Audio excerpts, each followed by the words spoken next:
Welcome back to another edition of Steady Dropping Dimes. Loving this format, loving this show, loving my man DG and that big Block M you see down there, even though this is not a Michigan show. They're always repping Michigan. That's Daniel right there. Love it. These are my guys first and foremost. Guys that I covered from the time they were teenagers. Watched them go from boys to men. And now my esteemed co-host, who I like to bring people on who I lean on for, because I like their sport. I like their opinions on sports, right? That's what I do when it comes to Vance and Al and Devin when it comes to Michigan football. Well, the same thing goes when we talk all sports and all topics, right? So we are going to get into the breaking news of the day. Dame Lillard to the Milwaukee Bucks. Talk about a curveball. We will get to that a little bit later, though. We're going to save that for toward the end of the show. Want to start out first by welcoming my esteemed colleagues, starting with Devin Gardner. DG, how are you? I'm doing good. Can't wait to get started. That's some breaking news, man, if I ever heard it, because I don't think anybody was talking about Milwaukee. No one was talking about Milwaukee in the mix. And then, of course, we'll bring Daniel on. He had to pop off for a second. We'll bring him back on as soon as he jumps back in the room. But before we go any farther, I want to give some recognition to our sponsor that makes it all possible here on Steady Dropping Dimes as we bring them up right now. Our great friends over at Destination Ann Arbor who understood the vision, could really see that for us and our love of Ann Arbor, our love of things to do in Ann Arbor, the hidden gems that we know about, we want to bring it out there to you. And that is the mission statement for Destination Ann Arbor, who, if you want to know what their mantra is, what their purpose is, Destination Ann Arbor promotes all the great things to see and do in Washtenaw County. So Ann Arbor's in the name, but the focus is the greater Washtenaw County area. All right. So I have to bring that up because when I mentioned how much I love Rolling Hills, especially this time of year with the turning of the leaves, the fall colors, it is outstanding over. I know I talk about it a lot. That's why we're going to have to get the camera over there so you folks can see what I'm talking about, but so many other things to see and do in Washtenaw County. So that's why when I said Rolling Hills, because it's not Ann Arbor, I know that. We're talking about Washtenaw County, greater Washtenaw County. I got it. I understand. So I'm talking to the people in the comment section who kept bringing it up like I didn't know my geography, Devin. Yeah, I don't know why. It always confuses me. Why do people attack you like this, Sam? You've shown to be well adept in a number of different topics. Not only that, if you're not well adept, you make sure you go find the answers. You bring guys in to make sure you're not out here looking like a fool. So why are they still attacking you? This is why you're my guy. This is why Devin Gardner. You see the movie Friday where Smokey said, anybody want to see me, that's my dog. Yeah. You see that? Anybody got a problem, let me know. Let me know. That's my dog, right? I do that with DG because he just made a segue without even knowing he made the segue that I wanted to take. Right. So this was a weekend, Devin, of coaching malpractice. Now, it shouldn't have been because, like you said, look, if there's a problem, right? If there's something I don't know, if I need to know about, hey, Devin, here's this Winston route in the TCU game. Did he stare him down, or was it a footwork problem? And Devin said right away, hey, Sam, that's a footwork problem, man. He didn't read that wrong. He just had a footwork. He hitched the throw he had a hitch throw instead of a plant throw. That's my guy. Picked me up, right? Yeah. I didn't know something. I talked to somebody who did. He picked me up. So why didn't Marcus Freeman have a guy like that on his staff? Why didn't Brandon Staley with the San Diego Chargers have a guy like that on his staff? Why did Josh McDaniels with the Raiders not have that? You got me out here looking crazy, making these calls. You got me out here saying that we got 10 men on the field, 2 plays in a row, and I'm in the press conference talking about, well, we can't afford to get a penalty. Somebody got to say, you sound crazy right now. See, you would have said that to me, DG. How come Marcus Freeman doesn't have a DG out there? So for Marcus Freeman, right, in his defense, a head coach got a lot of stuff going on, right?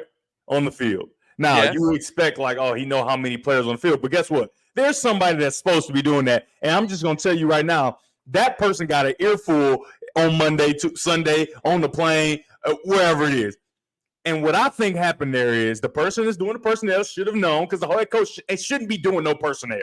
He should be making sure you make a decision or whatever. It shouldn't be about if we got 10 guys on the field. We got somebody for that, or at least we should. And I think that Marcus Freeman went in that press conference, and I'm sure he let it be known, I'm going to take this one. And I'm going to look like a fool because I'm the leader, right? And even though it's ridiculous to expect the head coach who has so much going on, to count the number of people on the field, right? Everybody expects for that to be done by the head coach, right? And so going into the press conference, it's just like a quarterback. We talked about it all the time on how you're the quarterback, you take responsibility. I don't care whose fault it was, right? And so if your team doesn't have 11 guys, it's your fault, no matter whose fault it is. And you can nip that in the bud on your own time. But in front of the media, you need to take responsibility, take the heat off of whoever's job it was, because you're going to send them some choice words, if you will, right? And so I think he just needed a better excuse, right? But he took that on his shoulders. But I'm just telling you, somebody got it. Somebody got it when they got back on that plane or in their locker room. Maybe so, but you can't say. Now, I'm not saying that. Understand when I'm qualifying this. Marcus Freeman is not a stupid man. He's not. Oh, no, not at all. He's not a stupid man at all. Very, very smart guy, very bright guy. Covered him in high school as well before he went to Ohio State, right? He was a Michigan recruit. But you sound stupid. You're not stupid, but you sound stupid talking about we can't afford to get a penalty. Dude, Sam, the game is over. But like put yourself in Marcus Freeman's shoes. He's thinking, there's no excuse for this. I ain't gonna have no matter what answer he gives, he gonna be looking stupid, right? So it's like, all right, bite the bullet. Maybe this one will fly by and somebody will let this one slide. Obviously, Sam ain't gonna let it slide. No. But I'm just telling you, that's somebody's responsibility, and they dropped the ball. I want to see the ball on Marcus Freeman, and the thing is, he gonna have to nip that thing in the bud, so it never ever happens again. They need to be terrified of him on what's going to happen. The guy got to lose his job. Whoever position it was to do that, he either got to be demoted or completely lose his job. So everybody knows we bet not have 10 guys on the field ever again as long as Marcus Freeman's the coach. I'm just saying. So I'm gonna fill you guys in on something real quick. First of all, you can't say that. Yeah, you're better off saying, you know what, we just messed up. We had 10 guys on the field, and we didn't handle it well in the moment, and just leave it at that. But don't say we can't afford a penalty right here. It's a penalty or you lose the game. Like, I mean, which would you rather have a penalty where they move the ball half the distance from the 1 yard line, or they get an extra play where at least you get to have 11 men on the field? Like, this is not rocket science. So just don't sound stupid. Even though you're not stupid, don't sound stupid. But here was what compounds the issue, Daniel. They had 10 men on the field. Hey, whose comment is this? This is smart. Have a signal to tell somebody to jump off sides. Jump off sides now. Oh, yeah, he said that's Marcus Freeman's comment. That's what he said in the press conference this week. He said, now we have a signal. If we only had 10 guys on the field, get a penalty. Now, why you gotta have a signal for that? Why you gotta have a signal for that? Maybe just don't have 10 guys on the field. Maybe just don't have 10 guys on the field. But here's the problem. You go back a couple weeks, they played Tennessee State. 10 guys on the field, they almost gave up a touchdown. And they're talking about it on Twitter. Right. And didn't correct the problem when it happened before. So it's like, man, this is not the first time that you've had this issue, Daniel. And this time, though, it probably cost you the game, or at least it cost you a chance to close that game out. It shows a little bit of, I don't want to say lack of self-scouting, but I know in basketball, if you see something in film, something like that occurs of that nature, like you said, normally those mechanisms are put in place a lot sooner. Hopefully they're put in place before it costs you a game like it did last time, right? So, I can think of, as an assistant coach, when I coached college basketball, I had too many. I was in charge of doing substitutions. I got caught with 6 guys on the floor one time. The head coach, he didn't throw me under the bus in the media. Hey, you guys got to take the food, But when we got back in the locker room, hey man, I trust you. Yeah, do your job. Like, I trust you to do something. You get caught up, you need to tell guys. So, that's one of the lessons I learned as an assistant coach early in my coaching career. Hey, you better make sure you got the right amount of people on the field. So for that to occur, on national television in a game of that magnitude, that was pretty shocking. So. No, I hear you. I'm picking up what you're putting down there. The buck stops with you, but you can't say that. You can't have people questioning whether you know what you're doing. When you say that, people question whether you know what you're doing, especially when now we know you did the same thing in week 2. And in Tennessee State, they wound up scoring 3, but they almost scored a touchdown. So it's not you won 56-3. But they almost scored a touchdown because you had 10 men on the field. But Sam, that kind of goes back to, a lot of coaches say, I won't accept something in a win I won't accept something in a win that I wouldn't accept in a loss. But sometimes when those things happen in a win, especially a win of that huge of a margin, you kind of you let it. It's kind of like, hey man, come on, man, make sure you got 11 out there now. Come on, man. And somebody it's just not as much fear in their heart of like, I can never let this happen again. It's kind of like, yeah, my bad, coach. I'll make sure I got you next time. But now the fire is as hot as it's been all season. You playing against Ohio State, and you got to think about what Freeman got on his mind. I used to play at Ohio State. I should be the head coach there. I want to get these dudes. So he ain't worried about that. And then whoever it was, we don't know who it was because I'm glad he didn't throw him under the bus. But he might not have a job. At least he ain't making sure people are supposed to be on the field right now. I'm just saying. I don't know. Well, that wasn't the only thing. I know Antoine said we got a great crowd here in the comment section. Love it. And by the way, we're going to need you guys to participate a little bit later on because one of the things we're going to be talking about, your favorite watering holes in Ann Arbor. Favorite place to go get a drink. I got one for you that I think it's a hidden gem here in Ann Arbor. So we're going to need your feedback because guess what? When the fellas come to town for the My Ann Arbor shoot, we might arrange it around, see these Lions? We might arrange it around watching a Lions game at one of these spots that you guys suggest, right? So we'll get to that a little bit later. But for now, it's one of those things where, talking about Marcus Freeman, not wanting to see him go out like that, not wanting to see people question intelligence because it wasn't just the 10 men on the field, right? There were other breakdowns. Now, the players need to take some blame for this too because they choked that game away to Ohio State. Let's be clear. Ryan Day can talk all he wants about how tough they are. He's the biggest fake tough guy out there. We're going to get to that. Trust me, we're going to get to that. But they choked that game away. You got a chance for an interception to close the game out, DG. They could have won the game on interception. But, okay, you dropped the interception. Now you get them to 3rd and 19. You've been getting heat on the quarterback the whole game. You move him off his spot. He's not like these last guys. He's not like C.J. Stroud, who wasn't great being moved off the spot, but he was better than this dude. You've been rattling him the whole game, and then 3rd and 19, you go prevent?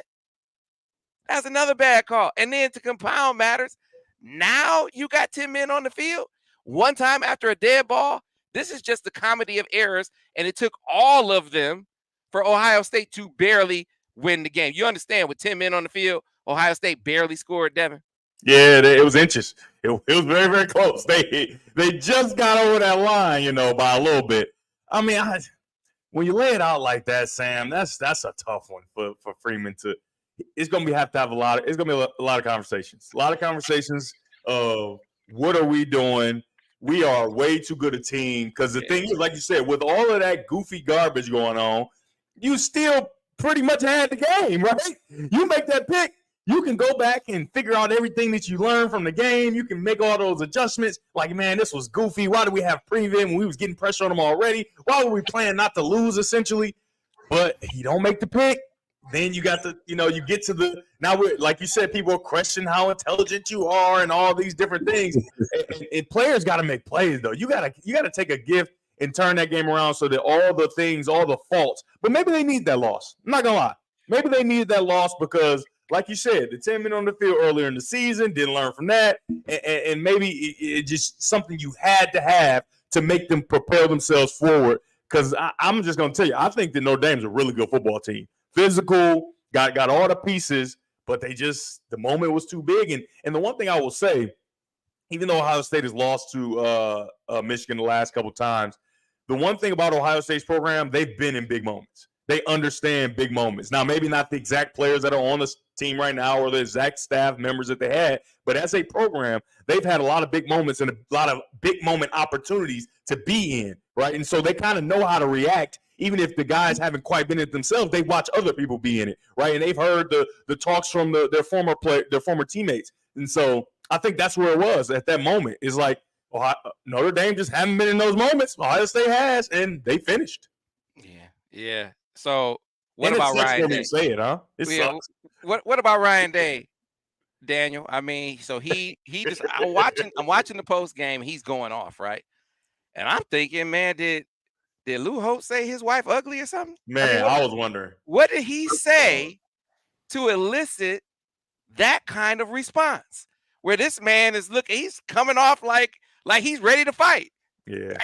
First of all, nobody heard what he said about our team. Did y'all hear what Lou Holtz said before the game? Yes, I did. I didn't. So I didn't know. Before the game, no. So Lou Holtz talking about? No, I'll bring you up to speed. So Lou Holtz was on the Pat McAfee show. No, I know what happened. Okay. I know what he said. I heard it. Oh, you heard what he said? Yeah, I'm just saying beforehand. So when I'm seeing Ryan Day go off, I'm like, what is he going on about? Like, what is he? Nobody watching Lou Holtz. Yeah, like, why are you picking on the senior citizen? You get no stripes for that, for one. In the athletic community, Lou Holtz his time has been past. 176 years old. Yeah, like why are you picking on him? But another thing, real with you, I thought Lou Holtz was dead. I mean, I'm being honest. I mean, that's not. You know how you think somebody passed away, and then they show you that they're still alive. So he haven't been in the public eye a lot. I know that he hadn't passed just because I do USFL with Skip Holtz, his son, right? So we've talked about it and everything. He's actually been in the game, so I knew he wasn't dead because of that. But he is up there, and he don't be on TV no more, right? So it kind of can make you think like, well, dang, where Lou Holtz at? Where is he at? But I think it's a phenomenon going on right now in college. A lot of sensitivity going on amongst these head coaches in college football right now. Like, for guys who claim to be so confident. Ben, do me a favor while Daniel is going over this point. I need you to go find me the video, Ralph Tresvant, Man with Sensitivity. Can you find that for me? Can you bring that up for me, a man with sensitivity? Find that video and go to the part where he's dancing around because that's Ryan. So go ahead, Dan. Go ahead. Yeah, no, but it's a lot of sensitivity in college football right now. No matter where you look, it's different coaches, responding and picking at each other. And my thing is, for guys who claim to be supremely confident, they sure have like rabbit ears, right? Like they sure really are sensitive to what other coaches say. And the people that I know that are really supremely confident, like going back to Ryan Day, the people I know that are really supremely confident, they don't even hear that stuff. So to see him act that way, it felt like, was this pre-planned? Like if we win, the first thing I'm going to say is Lou Holtz and we're the toughest team. Like, come on, man. Like there's a certain level of toughness of winning on the road in college athletics, but let's not go too far. Hey, man. Ryan, another thing though that everybody preach, we don't hear nothing outside. And you get reporters asking questions. I don't know nothing about that. We don't worry about other people. We only control what we can control. Right. But then when Lou Holtz just pretty much states a fact, right? It's just facts. It's just what he thinks. He's older, but he was spot on, right? Not to mention he's a Notre Dame guy, right? So he's going to be in favor of Notre Dame in this spot.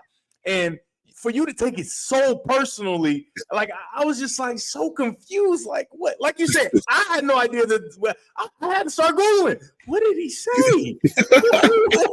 What did he attack him as a leader, as a head coach, as a program? Like what happened?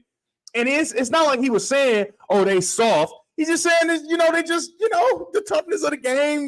Michigan did what they did. I don't know, man. It's rough. It's rough in Ohio, man. It's rough. It's rough. You said they played one half of bad football. I'm like, that's not true. What is it? Like, 2 more games. What are we talking about? Hey, man. Hey, so listen. You guys were players.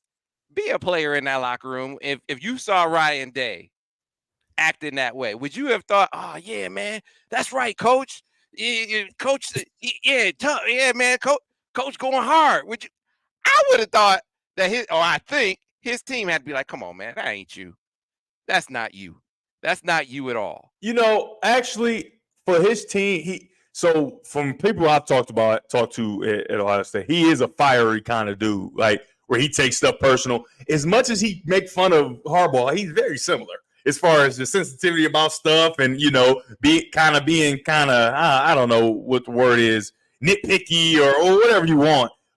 He's a fiery dude. So I think that he had fed that to them all week of like how everybody thinks you soft because of what Lou Holtz said and because of their past transgressions. I mean, it is what it is. So I'm sure he fed it that line of everybody thinks you soft. We're going to go blah, blah, blah, blah, blah, blah. And so when he did that and how much he was saying, I love my players. I just love Ohio. It's us against the world. That's a rallying cry that players can get behind. And so I would have got behind him if I was his player, like, oh, yeah, my coach. He talking about how much he loved me and he about to crown TV. He must really love me for real because he is going off. You know what I mean? So I think that's a rallying cry they can get behind. 86-year-old man. Oh, the 86-year-old. Well, the thing is, we don't care that he 86. Yeah. If you 86 and you talking crazy, you can get it too. You know what I mean? Man, so yeah. And for us as grown up, we looking at it like you crazy. What is you doing?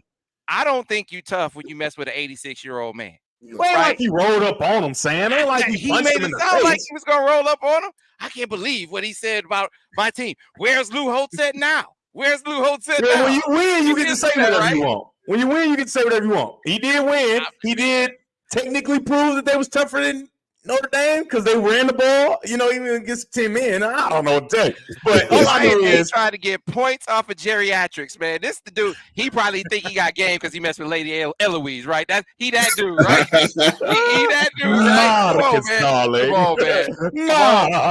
Darling. I'm just saying, you don't get points off of geriatrics, man. You don't. Like, that's why I'm saying. I'm with it though. Like like if I'm a player in the locker room, I'm buying everything he's saying. Right? Like that's like especially after a big win on the road against Notre Dame, coach could pretty much say, well, he could get in there, stand on his head, and say, we're astronauts, and I'm gonna agree with him because we just had Hey, everybody's in the locker room hyped at the moment, so he could probably say whatever, and guys are gonna roll. But you know what it was about. This is the thing that first of all, I have no respect for you talking after the fact. Like you had all of this angst, all of this anger, all of this frustration about what Lou Holtz said, but you waited till after the game was over to mention it. If it was that important, you can't tell me there was no media around where you could have gotten the word, I don't appreciate what Lou Holtz said. It would have been in the broadcast, right? They would have been talking about it all game long. And just not to cut you off, prior knowledge says he is the dude that'll get out front when he know he don't like something. Case in point, I'm going to put 100 on them for talking crazy, talking about Michigan. So you're right about that. You looking real front runner-ish when you do it this way. Yeah, man. Yeah, so he waited till after the game was over to say it. And then it was an 86-year-old dude who can't do anything back to you. That's no see. Well, Lou Holtz got a little platform. Lou Holtz can find a way to put something out in the media if you want. Lou Holtz already came back and said, I say it again. I'm proud of what I said. Yeah. Lou Holtz already came back, but he can't do anything. But if he's that upset about an 86-year-old dude who hasn't coached in 30 years or however long it's been, how must he feel about a guy who yesterday, for all intents and purposes, said you were born on third base, acting like you hit a triple, and then went out and beat the brakes off you 2 years in a row? How do you feel about that? Right? But we don't hear anything. He hasn't said a word about it. So, I mean, like real front runnerish right now. Yeah. Nothing in that game made me think Ohio State was any tougher. I'm hoping for the opportunity to offend Ryan Day. Hoping for the opportunity. I want that opportunity. You know me. If Ohio State wins that game, I will be the first to give them credit. I will be the first to tip the cap. But if they lose, DG, they lose, you will be insufferable. Because you don't want to, and Daniel, you want to know why he's gonna be worse than ever? It's because last year one of they podcast dudes tried to attack him. He did, and then secondly, it ain't no. As far as Michigan State goes, it ain't gonna be nothing. He can't really get turned up that week because they're going through their thing. They ain't gonna really be talking too much. So he gonna have a lot of stuff he got to get out, and it's gonna be insufferable. You should have saw him last week, and you should have saw him after the game Ohio State last year. It's gonna be 20 times. Ohio State, I'm almost asking you to just make it like real close, and then Michigan win on the last second something, so Sam could at least come in and just be, a little more humble. Don't let Michigan beat you down like they did them last 2 years. You ain't gonna hear the last of it from this man right here. Hopefully I'm playing correctly. This man right there, the one right there inside Lions Stadium. Hey, so I compared Jim Knowles. And so this is how I know it. This is the last thing that we're going to say on this topic because we got so much more that we're trying to cover. We were talking about Jim Knowles, and somebody brought up that DG looked like Nino Brown because he had on the fur coat, and it made me think in the moment. That's what Ryan Day did, that he put Pookie around the product, right? It just came to me. You took a Big 12 guy, gave him the defense, and surprised when he went all nuts with it. Just like they were surprised that Pookie went all crazy when they put him around the product. Same thing, right? So someone took an image of Pookie and superimposed Jim Knowles' head on it. DG, it was the funniest thing I've seen in a long time. Y'all crazy. So I need that same man. Now, Ben, can you bring up the video real quick? Give us the screen. Now, I love New Edition. I love Ralph Tresvant, right? When he did his solo project, he had I think his debut single was "You Need a Man with Sensitivity," and we all agree that Ryan Day is a sensitive man, right? Ryan Day is a very, very sensitive man. So I think that it would be fitting for some artistic fan out there, because our fans do their homework. They do a great job. You gave a math problem a couple weeks ago, didn't you, DJ? Man, they put that thing together something crazy. I gave them 40 time and all this. I said, my goodness, I needed them when I was in math class at Michigan. Right. So look at Ralph Tresvant right here. This is Ralph Tresvant. This is the front man for New Edition, right? Doesn't he look like he looks like a sensitive man right now, right? Can you hit play on that pen so he can dance around a little bit? So I just need Ryan Day. I need Ryan Day's head on Ralph Tresvant's body. Can someone do that for me? Oh my gosh. Can someone who is artistic take Ryan Day's head and put it on Ralph Tresvant's body so we can see what a man with sensitivity looks like in scarlet and gray? Can one of y'all do that for me? I'm sure you can. Sam, I honestly think you got a problem. He gonna come after you. Yeah, I can't wait till Ryan Day pull up on you. I can't wait. Please. I can't wait. Please. I want to see it. I want to see it. Bring me that. I want all the smoke. I want all of it. Let's make it happen. Droppin' Dimes live podcast. Look at all this rain and water. Pull up. This is what sensitive men look like. I mean, he's a sensitive man. He shouldn't take offense to this. This is Ryan Day. This is who coaches Ohio State. There you go. All right. A suit with no shirt underneath is crazy. All right. Couple more coaching malpractice examples before we move on and talking about our favorite spots in Ann Arbor. So, Brandon Staley, coach of the San Diego Chargers. It is the last 2 minutes of the game. I want to say it was 1:54 left. Okay. They are up 4 with the ball on their own 24. It's 4th and 1. Minnesota Vikings are on the other side. He goes for it on 4th and 1 from his own 24. His rationale for doing so was, well, they need at least a touchdown to win. What are we talking about? Okay, so you're going to put him closer to the end zone if you don't get it, as opposed to punting the football and making them drive 70 yards. You're going to risk it by going for it on 4th and 1 in your own 24, and he doesn't get it. The only thing that saves him is Kirk Cousins. Obviously. And he throws a pick for the game, but it does not excuse the decision, DG. I mean, the guy was playing the game or coaching the game like he was playing Madden. But it's so weird. He was playing like he's playing Madden, because that's what I would do. I go for it. But on Madden, of course. But the thing is, for me, is he's a defensive guy, right? And as a defensive guy, how difficult it is on your defense when your offense doesn't get it in that situation, right? When you're closer, it's just easier, right? I mean, it's not rocket science or nothing like that. And so for him to make that decision as if you got like Peyton Manning or like Tom Brady on the other side, like, hey, he gonna drive it anyway. We might as well try to keep him off the field right here. That's wild to me. And it was a lot of people saying, even though they won, he should have got fired because he obviously can't handle it. They need to go ahead and elevate. What's the coordinator's name? Came from the Cowboys. Go ahead, elevate him to head coach because this man is out of his mind.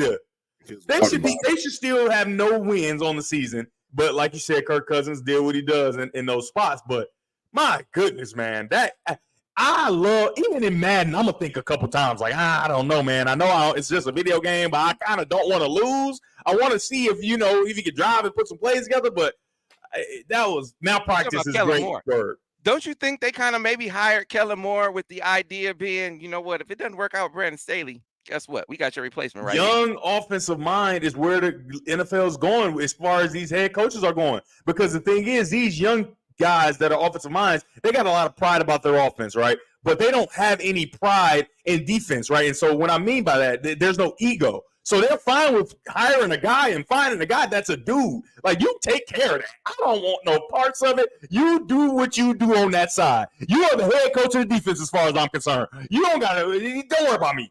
And I think that ability to take your ego out and not have to be the man in every part of the team is something that is very attractive, and that's why these young offensive head coaches. I'm just telling you, McDaniels in Miami, he ain't messing with the defense. Do y'all thing. Do what y'all gonna do. But we gonna handle ours on offense and then make the big decisions. And I think that's what the league is going to.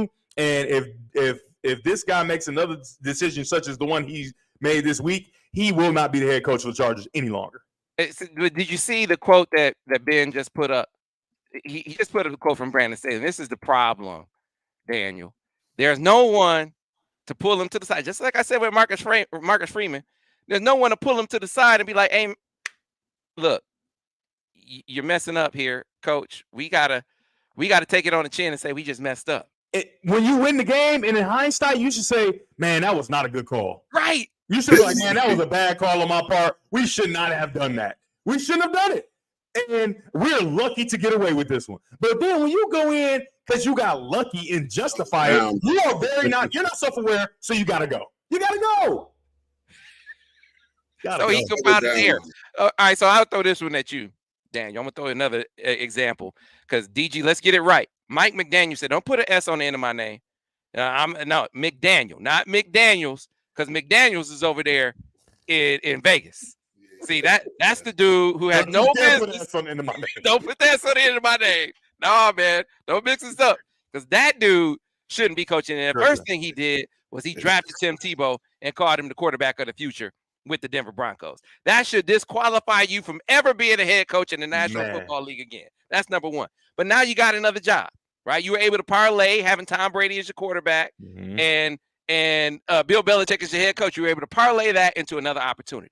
So here you have it, right? And you got your guy, Jimmy G, at the quarterback. You got Devontae Adams at receiver. You got weapons. You got all the pieces that should make you competent as a coach. So now you're in a game against the Pittsburgh Steelers. Here's the scenario, Daniel. I want you to follow me along. You got the ball. You are down 8 points. There are 2 minutes and 22 seconds left on the clock. It is 4th down.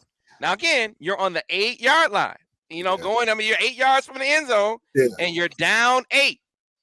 What do you do in that situation? What would you do? You got to go for it. All right. That's not what Josh McDaniels did. Josh McDaniels kicked the field goal.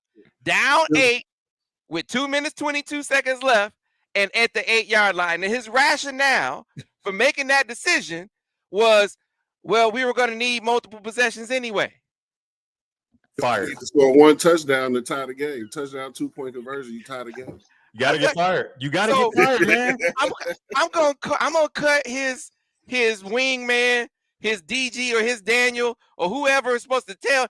I'm gonna cut them some slack because you shouldn't have to tell your head coach how to count. He should know how to. I mean, okay, we had to tell Marcus Freeman how to count to 11. No, so this is different. The scoreboard is up there. That's the head coach's only job, right there. That's your job for sure, to know the score and make sure you know what you got to do. Come on, man. Whoa. You don't know you can score 8 points in one possession? You don't know that as a head coach in the National Football League. How do you have a job, Daniel Horton? You have that Bill Belichick stamp. It goes a long way in the NFL, That's right? wild. That's wild.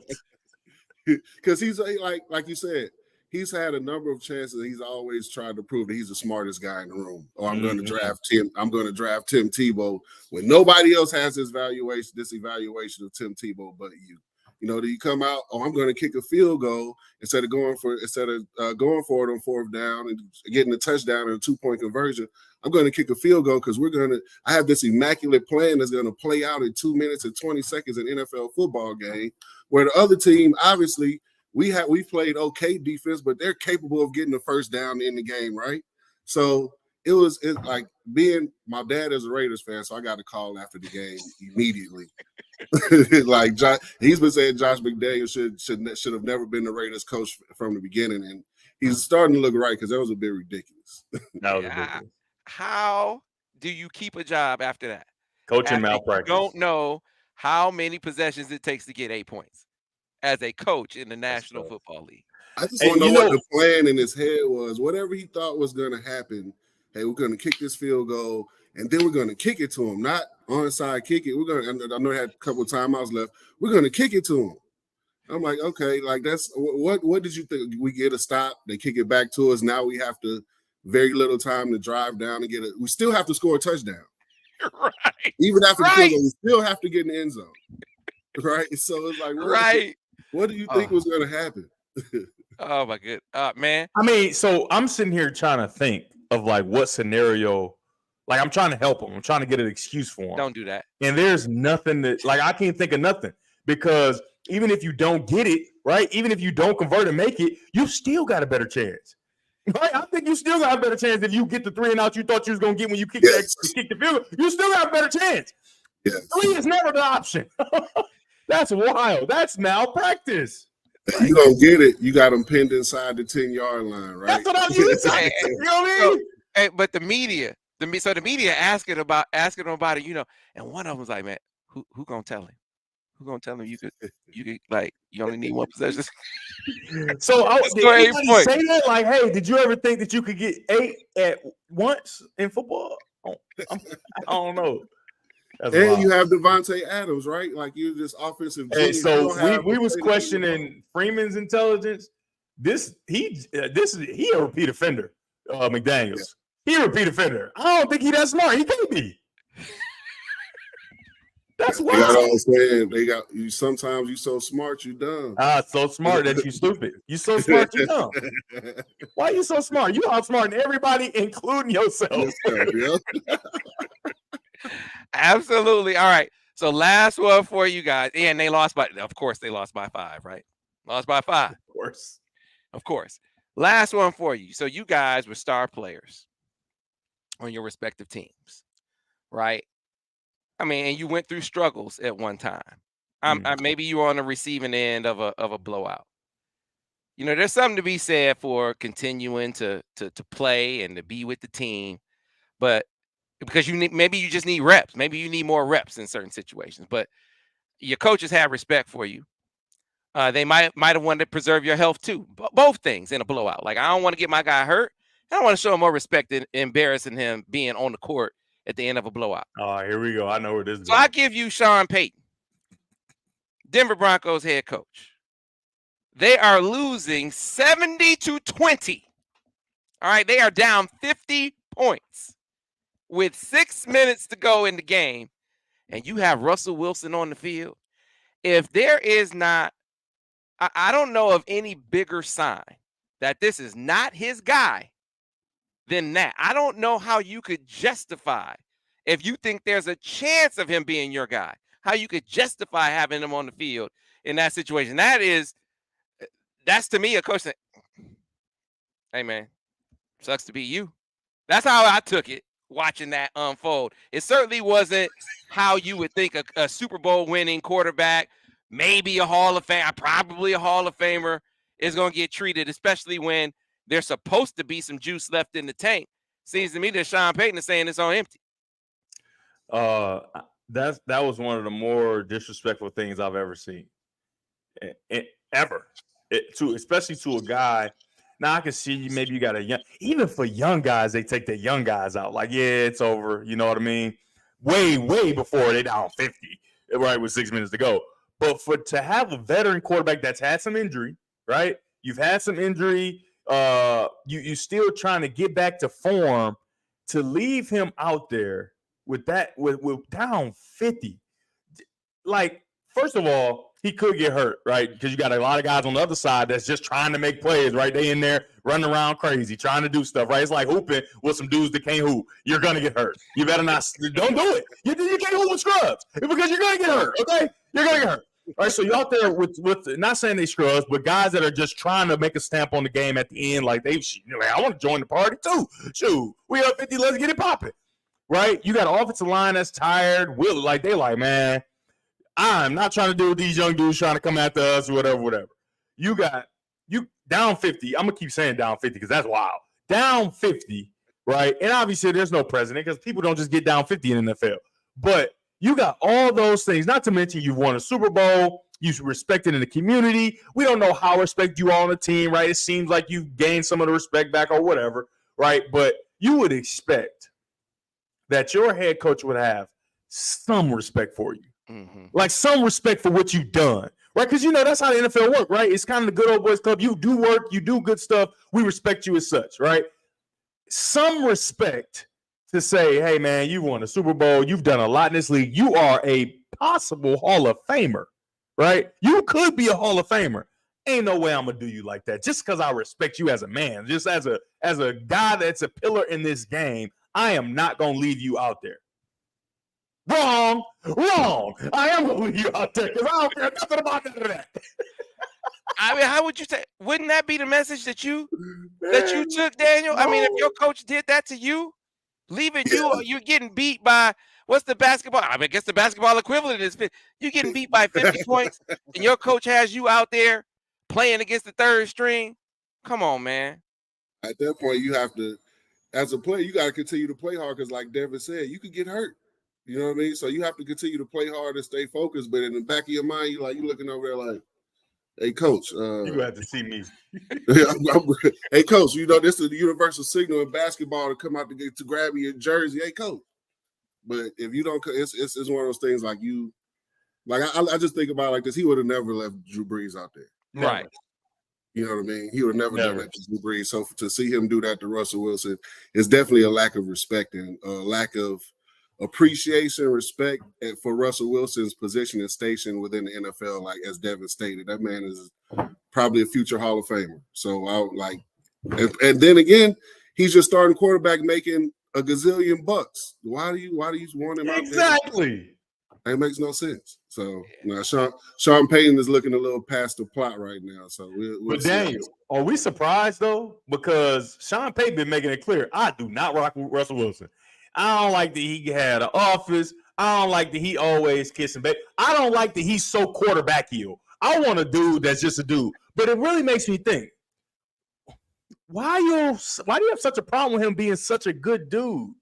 Because from what I could see, Drew Brees was a solid dude. Now, he might have some fire in the game and all that. But as far as father, husband, all these things, kissing babies, right? Taking, a hold of New Orleans, all that, same, right? It's like Russell Wilson, another Russell Wilson. Right? Yeah. It was Russell Wilson. It was Russell Wilson-esque, if you will. And so I don't understand how you have such maybe off the field, Drew Brees is a little more of a dude, right? Go get drinks with him and all that. Because I'm sure Russell Wilson ain't going to get drinks and all that. I'm sure he's not, he's really out front about his faith. I'm sure he's not getting drunk, all that stuff. And so maybe Sean Payton, I can't rock with him because I can't be cool with him. Kind of like how the owners can't pick a head coach that's black because I can't really mesh with him, right?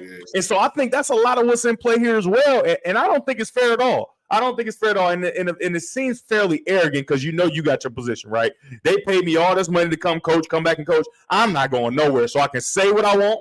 I can do what I want. But he looking kind of crazy because you talked about how bad the coaching job was a year ago. He ain't get beat by 50. Right. Hey, man, you don't give up 70 points and it's all on the players. It can't be. No, heck, Now with Sean Payton, though, he's just going back to his days in New Orleans with me being a Saints fan. He's really hard on this play. I know most coaches in the NFL are right, but he's one of those coaches to another level where if you're not performing, whether it be whoever, he'll take a starter and sit him down. I don't think he'll do that to Russell. Well, no, he'll leave him out there. Yeah, he'll leave him out there, right? But like everybody else, offensive lineman, defense, you underperform under Sean Payton, he won't hesitate to get you out of there. So he's really tough in that way, and it's a bit abnormal because as a Saints fan, he's got rid of guys that was like, why'd you get rid of him? And other guys he's kept like what? So now you just look at the Saints draft record and you tell me if you can. You'll see what I'm talking. He loves him the Swiss Army knife. What's the one dude for New Orleans? He Taysom really Hill. don't contribute for real, but he just like him. I like him. He's hard nosed. He was taking Drew Brees out the game to put Taysom Hill at quarterback. He loved him some Taysom. He's probably trying to work it out where he can get Taysom Hill in the building. He probably would. He'll probably he loves Taysom Hill, and I just don't see it. All right, fellas, we need to shift gears. We'll come back around and talk about the Titanic news in the NBA with Damian Lillard being traded to the Milwaukee Bucks. And trying to think of a trade as significant as this one. Just an amazing turn of events. Everyone kind of had him signed, sealed, and delivered to Miami. And, Portland decided, we're not just going to give you away. And they wound up making out because they held on to him. So we'll get to that coming up. Right now, we want to shift gears to another reason why we love Ann Arbor, right? The I Love Ann Arbor segment brought to you by our friends at Destination Ann Arbor. They are your tour guides to all things here in Washtenaw County. I like to say they're your map to places to go, people to see, things to do, places to eat.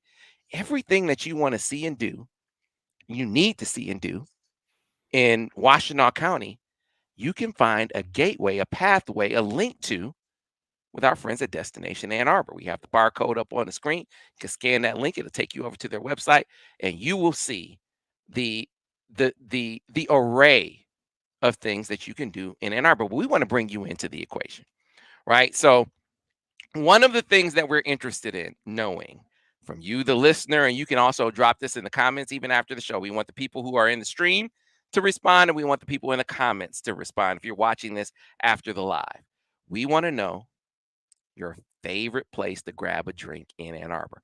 Why do we want to know that? First of all, we want to know that for our own personal wants and needs, right? You want to maybe some place we haven't been to, but we're also seeking suggestions for when we come together for my Ann Arbor shoot, where the Droppin' Dimes crew, we all come together and we go to some of our favorite spots in Ann Arbor.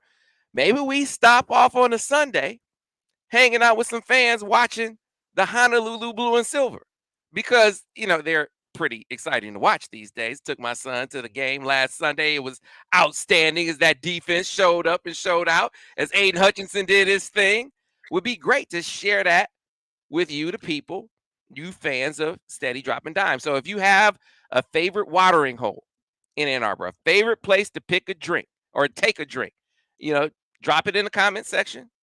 You could also drop it right here during the live stream, and we will put it in consideration for the place that we hang out at when the Droppin' Dimes crew and Devin and Daniel come to town here next month.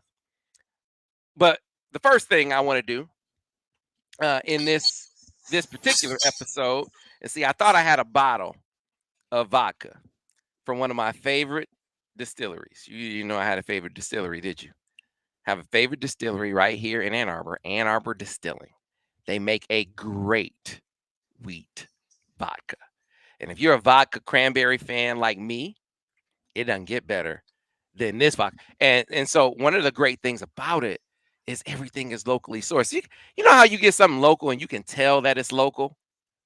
That's Ann Arbor Distilling. You can tell the quality, the freshness. They make a big deal out of sourcing things here in the state of Michigan.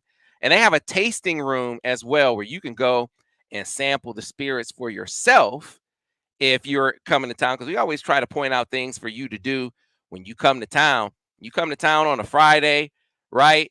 You get here early enough, you make it over to Ann Arbor Distilling and go to their tasting room. And I'm going to give you the address right now The exact address for their tasting room is 220 Felch Street, right here in Ann Arbor.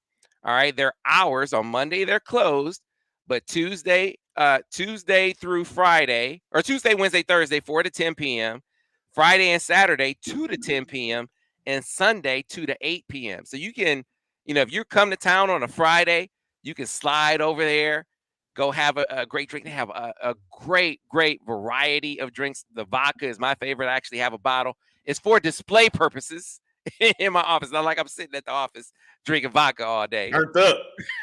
Right? But it's great. But it's like I said, you can taste the local.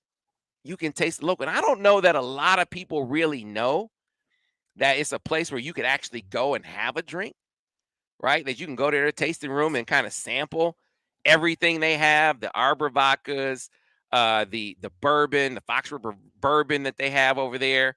They have so many, the peppermint schnapps peppermint schnapps that they have over there as well. They have a great variety over at Ann Arbor Distilling. So again, if you're in town, you're looking for a great place to get a drink, and you wanna taste get the taste of Ann Arbor. You want to get the taste of Michigan. You need to check out Ann Arbor Distilling. You may have heard back during COVID, one of the things that they did, I think this is where a lot of people know them, because they have their own distillery. They were doing the hand sanitizer at the time where there was a big shortage of hand sanitizer everywhere. They were, brewing up hand sanitizer and donating it to hospitals and schools and, throughout not just Washtenaw County, but throughout the state. So they were giving back to the community at the same time at a very tough time.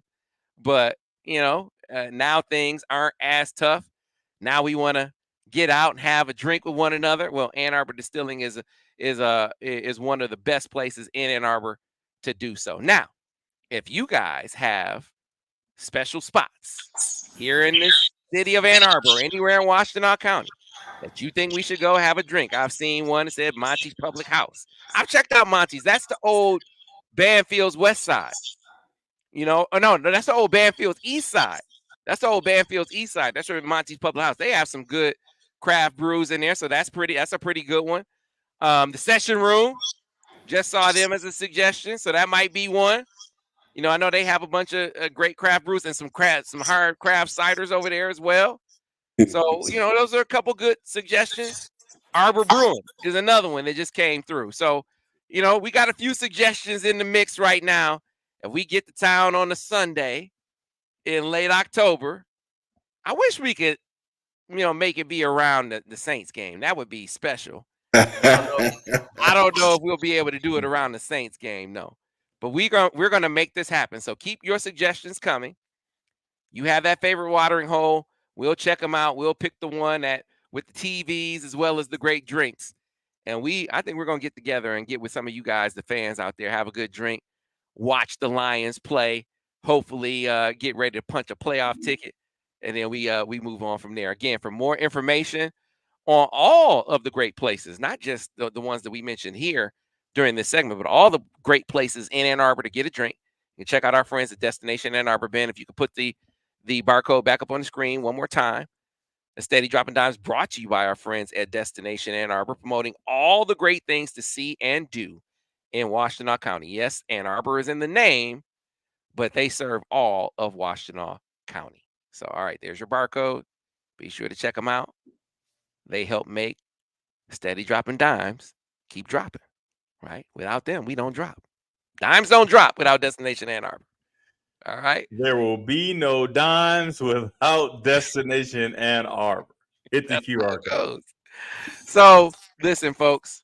Speaking of dropping dimes, Dame Lillard never had an opportunity like this.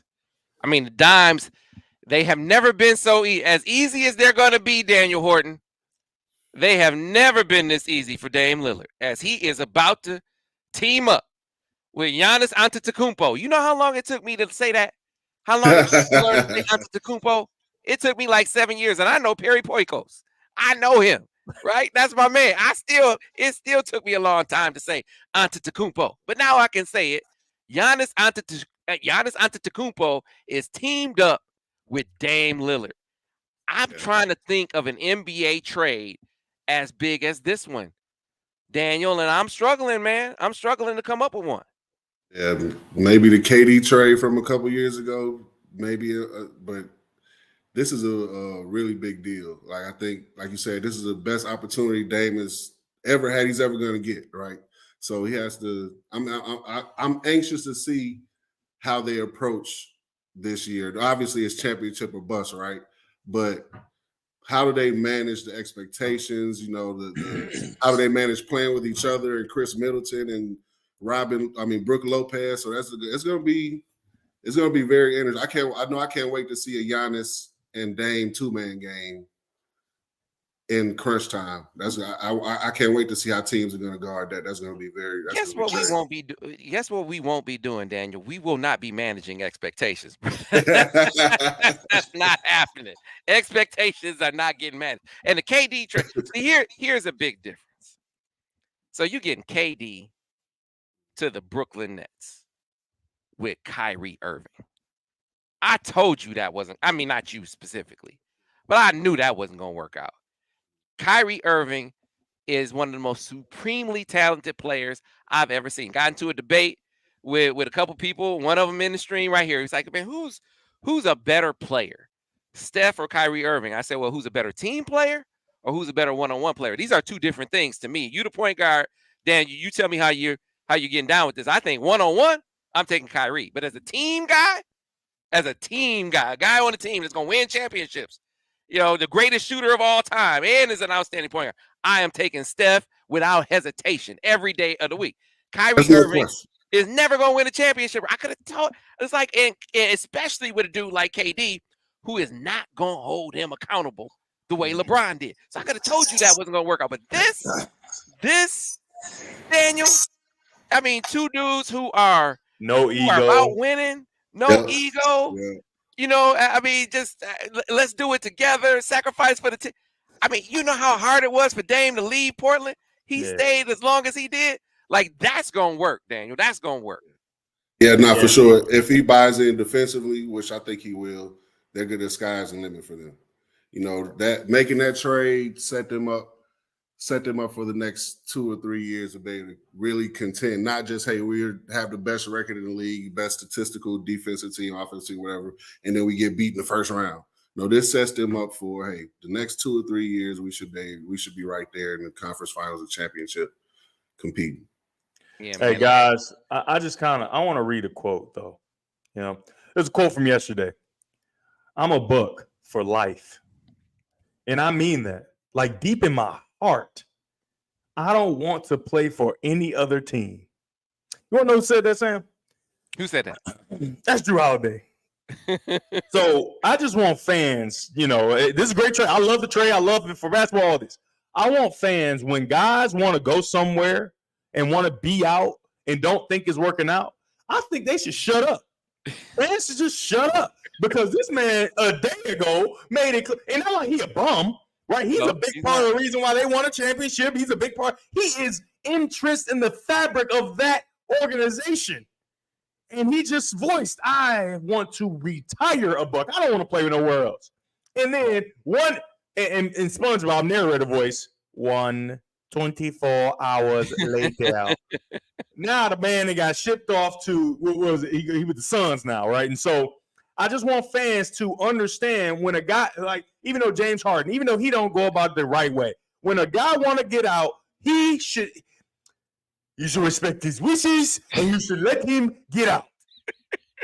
You know what I'm saying? Because these teams are going to do what they believe is in the best interest of the team, right? Wow. And so when you're a player, you got to look at yourself as a team. And in my team, if I'm Dame Leonard, I don't like it here in Portland. And if I'm a team and I'm LeBron, I don't like it here in Cleveland, and I'm going to Miami. If I'm a team and I'm LeBron, I don't like it here in Miami, I'm going to Cleveland. You feel me?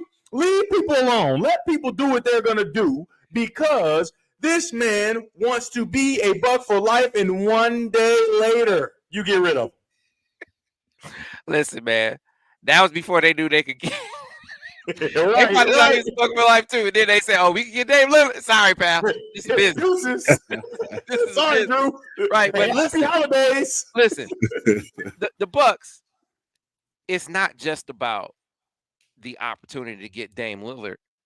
It's also about keeping Giannis. It's also about keeping Giannis because there was just an interview. I want to say it was last month. He did an interview with the New York Times where he said, "I'm not signing an extension with them until they make a championship commitment." Right? So this is last month that your franchise player, maybe the best player in the world right now, is saying, I'm gonna be out. Sam, you also gotta look at who is Antetokounmpo, who is like his kind of role model. Who do he really look up to? LeBron James. And so LeBron won one for Cleveland. It's like, I did what I had to do. I gave y'all what y'all needed. And he looking like, listen, man, LeBron, right? I did my part for Milwaukee. I got y'all a chip.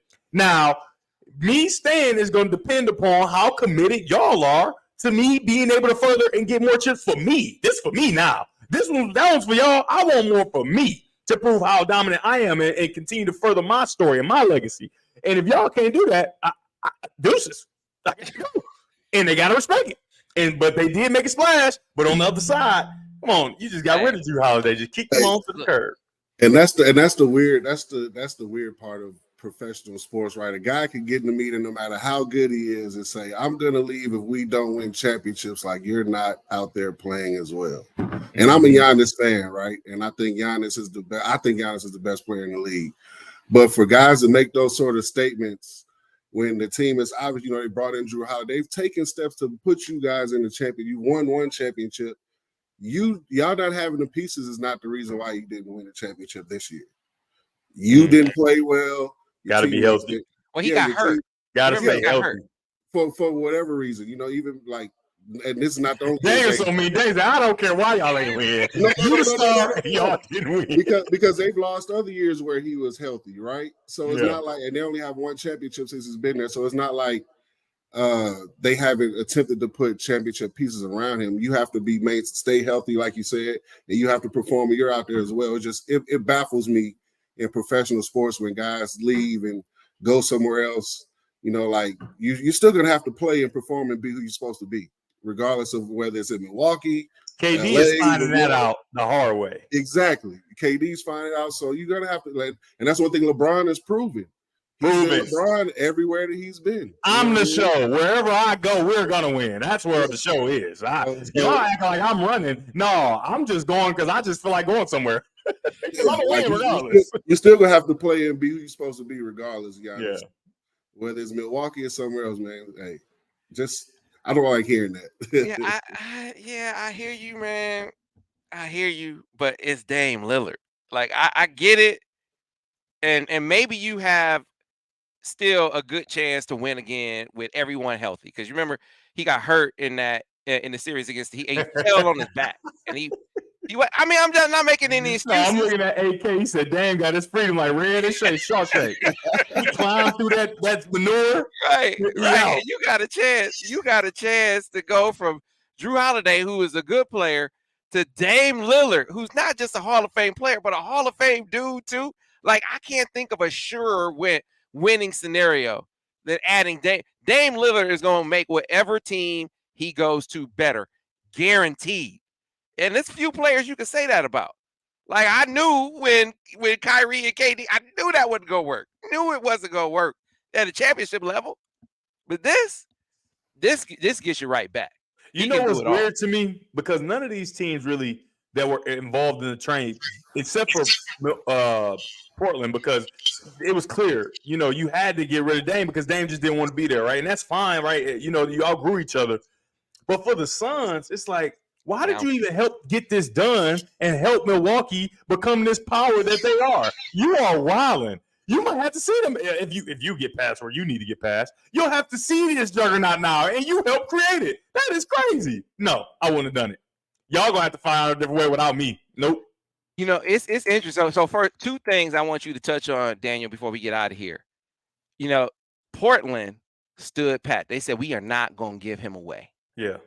Even though he said he was out, everyone knew this day and age, if you're a star player, you can force your way out. So it was a foregone conclusion that he was gone. That automatically depresses the value, right? Because they know he's got to go. So what was Miami even offering him? Tyler Hero? I don't even know what they were offering that wound up being anywhere close to what they got. You got Drew Holiday, who's an outstanding player. You got DeAndre Ayton, who, if I'm Monty Williams, I'm like, man, I told y'all this dude was a problem when I was coaching there. Now you move him, right? I mean, he had DeAndre Ayton, he's standing out of bounds watching dudes rebound, right? That's why Monty Williams kept having him on the bench. Like, man, I can't get this dude to play. I can't get him to play every game, even if it's a playoff game. Now you give him a change of scenery. He gets a new coach. You put him on a team with a dude like Drew Holiday, got a young point guard in Scoot Henderson. If you're Portland, this is a risk, a gamble you take. So you got an upstart center. You got an established two-way guy in Drew Holiday. Man, this is an outstanding haul for Portland. The only one I don't understand is Phoenix. The part of what my conclusion is maybe it's addition by subtraction here. Yeah. So with Portland, they have set themselves up well for the future, right? You have Drew Holiday, who's he's not going to be there 10 more years, but he's a good guy to teach Scoot Henderson how to be a great two-way guard in the league because they're built similarly. Drew Holiday may be a little bigger than Scoot, but Scoot is going to be a guy at 6'2", 6'3". He's going to have to be a very good two-way point guard in the league, right? So you have that. You bring that in. Not only do you bring Ayton in, who's still fairly young at a good age. So you have some good pieces to build around. Jeremy Grant is there too, right? He is still there. Yeah. So you definitely have a nice. That's actually a pretty good star lineup if Scoot Henderson turns out to be what he think he'll be, right? But as far as Phoenix goes, man, I don't know. Like you said, they end up getting Yusuf Nurkic in the deal, right? That's he's a better player than they would be able to get just on the open market based on their salary cap situation. So I think it's a good move for all parties involved, but they're clearly at the bottom. If you had to rank it 1, 2, 3 of the teams, they're clearly third. But with it bringing context to that, Nurkic is probably a better player they'll be able to get for veteran minimum or somebody they'll draft as part of their whatever picks they have left in the second round with all these trades they've made. So they're trying to fill out their roster as best they can with those guys making so much money at the top. So I mean, I'm trying to look at it from their perspective. You get some defense. You got some defense in this trade. Yeah. We know Phoenix not guarding anybody. So Nurkic ain't guarding nobody either. So, but Grayson Allen will. I mean, for whatever that's worth, right? I mean, he at least gonna flagrant foul you. I mean, you at least get that. And Nurkic's numbers are, if I'm not just off the top of my head, he's like a 16 and 9, 16 somewhere in there for his career. So his numbers are pretty similar to Ayton's. They're just different style of players. So, and you know what? Here and comment on this. I mean, maybe it fits better a guy who you don't have to get the ball to, right? Because now KD, remember they got KD and KD was on the shelf. And then he hasn't really played that many games with them. So now you got the offseason. I mean, this is Devin Booker and KD. It's not as many touches. We are not going to run as much stuff for DeAndre Ayton now, right? So maybe it makes sense. To keep him happy. Yeah, maybe it makes sense for a guy who shown you he's a malcontent anyway to say, all right, I'm going to get a guy who we don't have to game plan touches for and get a guy who can maybe, get some secondary offense, right? Like Nurkic. I mean, I'm just trying to figure it out. No, you're right. It works out both ways, right? In Portland, DeAndre Ayton gets what he wants. He gets more touches. He'll probably end up getting, he got paid, but he'll probably get paid again. So, but he'll get more touches in with that lineup in Portland. And like you said, you get a guy. He'll probably be the number 2 option, right, Daniel? He'll be number 2 at least. He'll be up there, especially being really the only big in that lineup that can do something. So he'll definitely get more touches. And Nurkic is can space the floor a little better than DeAndre did. So man, I'm betting you that would have been a problem as they got deeper into the season. He would have been crying about I'm not able to do me anymore. Has he played well since the finals run? Has he played? Has he been the same guy since that finals run? I don't know. And I think part of it was because Monty was like, hey man, look, I get you in the number 1 pick, but you're gonna be on the bench. You're gonna do what I want you to do. Now, eventually Monty got let go. It wasn't Monty Williams' fault. They lost like they lost, but and their decision is the Pistons game, which I appreciate. I appreciate that because I think he's gonna make a difference as a coach here in Detroit. So before we get out of here, speaking of getting down to Detroit, I could have sure used Golden Limo getting me to that Lions game on Sunday. I wanted to be like DG.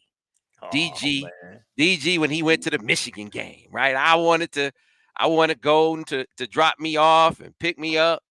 That might be what I do next time because I had Golden Limo, who's one of our proud sponsors here on Steady Dropping Dimes. Golden Limo came and picked me up for the first game of the season to get me to the game. I had a lot to do. My wife wasn't going to be able to get me to the game. I didn't want to drive myself because, parking can be a bit of a nightmare. So can you get me there? And so my man Willie came to pick me up in one of those Golden Limo executive transport vehicles. And man, when I say that's riding in a lap of luxury with Golden Limo, I felt like DG. Like it's like one of the only times in my life I felt like you, Devin. Stop it. Just stop it. I did. But that's kind of the point. When it comes to getting someplace, you got to get on time. Having someone ready for you at the airport, helping you with your bags, knowing where they're going, right? Not having to look down at the GPS to see where they're taking you, to have the safe driving record, all of those things that you take for granted when you get an Uber. You shouldn't take it for granted because it's your safety and it's getting there on time. You get all of those things when you ride in comfort, you ride in style, and you ride safely with our friends at Golden Limo. If it's good enough for Michigan football, which it is, every time I go to town, I see, every time I'm going up to the game, I see those Golden Limo buses going from the hotel, over to the stadium to get it in, or going to the airport to take them to the airport. Those black golden buses driving down the street, you can't miss them. If it's good enough for them, if it's good enough for DG, then it's good enough for me, right? So again, wherever you are, whether you're heading to the airport, you're heading to the big house, or you're heading abroad, like I was when I went to Paris and Rome with the team, one call to Golden, they set up all of the transport from my house to the airport for the family on one of those Sprinter buses. When we landed in Rome, when we landed in Paris, there was another Sprinter bus, not just the car. There was another Sprinter bus, courtesy of Golden Limo, waiting for us. You don't get service like that anywhere else. That's what Sean Duvall and the team over at Golden are all about. To find out more about them, you riding the same kind of style and luxury and safety at goldenlimo.com. Again, that's goldenlimo.com. With that, fellas, we got another one in the books. I feel like we dropped a lot of dimes today. Plethora of dimes. Plethora of dimes. Yeah. Right? Man, doesn't get any better than this. Okay. We might have to do that, fellas. We might have to do that. They want some Steady Dropping Dime shirts. So, Vance Bedford, who does the defensive breakdown, he has all these sayings, like he keeps it real. He says, Sam, that young man can't count to 3. That's why he made that mistake. If you can count to 3, you can play for me. But that young man can't count to 3. So he can't play for me. That's wild. Right. Hey, man, Vance does the film studies like he's still coaching, right? So I have to sit on the video and I have to talk to the player. I was like, look, man, like, first of all, we're going to do us. We're always going to be honest. Like DG does not want me asking players or coaches if we got to play right? Because it's not like I'm looking for approval. I'm just looking for confirmation. Were we right or were we wrong on this, right? DG don't want any of that because he don't want any confusion about are we being influenced by them, which I get. I understand. But I do find myself when I'm on with Vance talking to the players say, hey, man, what Vance is saying, in this stream right now, this is how he talked to his players, right? You got to. So this is he's loving you right now. This is Vance showing you love, saying, "Hey, he's a DA." Now, DA for Vance stands for dumb behind. Right. But that's a term of endearment for Vance. When he says this young man can't count to 3, I mean, he's just gonna show you how to count eventually, right? He's coaching you up. I do find myself saying that with Vance. But the point in bringing all this up is there's gonna be some T-shirts. Vance has, if you can count to 3, you can play for me. He has Let's Ride. He has Get on the Train, because he told when he was coaching at Louisville, he said, "Get on the train, or you gonna get left behind. You're gonna be saying, let me in, and I ain't gonna let you in." Right? So he got all these shirts that we need to have made. So now people want steady dropping dime shirts. So that might have to come to fruition. We might have to have a little merchandise where people have their steady dropping dime shirt. If you're interested in that, I already asked you to drop in the comments your favorite watering holes in Washtenaw County, not just Ann Arbor. So we're talking Ypsi, Ann Arbor, Dexter, the Washtenaw County area. We want your favorite watering holes because we're going to make it to many of them, including to one for a Lions game. But if you be interested in a steady dropping dimes t-shirt, because my mother-in-law, she's mean with it. She could do the like this lion shirt I have. She can do that with steady dropping dimes, right? So we can get shirts like that made. If you really interested, we can even get into the embroidery. She's mean. She can get it done. So if you have the interest in the shirts, I have the business owner that can bring it to fruition. So I need to know if you're interested. So Munir said he's definitely interested. Okay. All right. TJ says he wants to get on the train shirt. All right, we'll see. We'll see if we can make this happen. If we get enough responses, we'll make it happen. All right. That'll do it for this episode. Fellas, I feel like dimes have been sufficiently dropped. I want to say thank you to all of our viewers. Be sure to hit like on the video, subscribe on the channel. Be sure to check out our great sponsors, Golden Limo at goldenlimo.com. And again, your tour guides to all things Ann Arbor and Washtenaw County at Destination Ann Arbor. Ben, if you could throw the barcode up one more time before we go. All right. So for DG's tour, DG, you missing the message. He wants to get off your block list, man. This guy wants to get off your block list. What'd he do? I don't know what he did. What's his transgression? Oh, yeah. He said get some shirts where we could put on the shirt when they got off your block list. Oh, I got him. I let him off. I guess no, he said put them on the shirt so when you do let them off, they can get the shirts made with that date on them. When they got blocked. Yeah. Oh, that's today's date. So no, I did not. Yeah. I need to know his transgression, man. Transgression, man. All right, here's your Destination Ann Arbor barcode. Be sure to check them out. They are what makes it go. And again, if you're coming to town for a game, even if you live in Ann Arbor, there are so many, or Washtenaw County, there's so many hidden gems that I didn't know about. People that have lived here for a long time didn't know about. That's what this is all about. Opening the doors to all of those places to help from our friends at Destination Ann Arbor. That's going to do it for another edition of Steady Dropping Dimes.